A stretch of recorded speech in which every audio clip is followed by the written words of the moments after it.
Assalam jamaje ajam post silminake domon onon ardiɓe lesdi en gato hakkilo men dow ɓiɓɓe laaɓi ɓeɗon jara bone.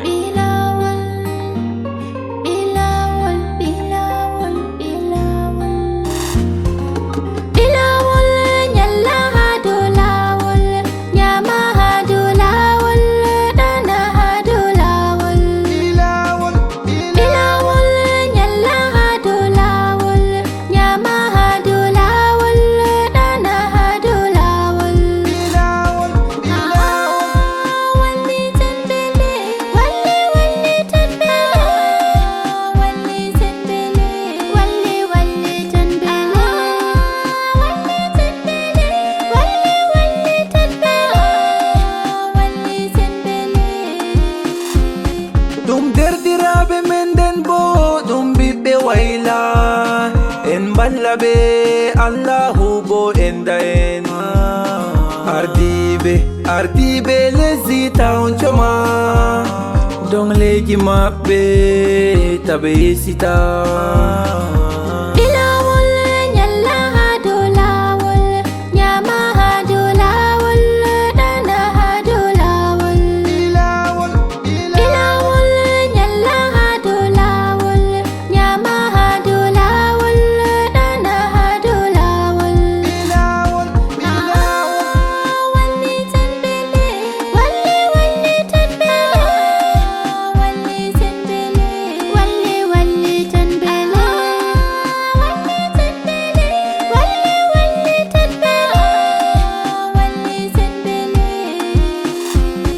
Balliten be ko ɓe nyama be ko ɓe ɓorna e ɓe mbala wayo darden be babi adama dokken ɓe sa'alata go nder duniya.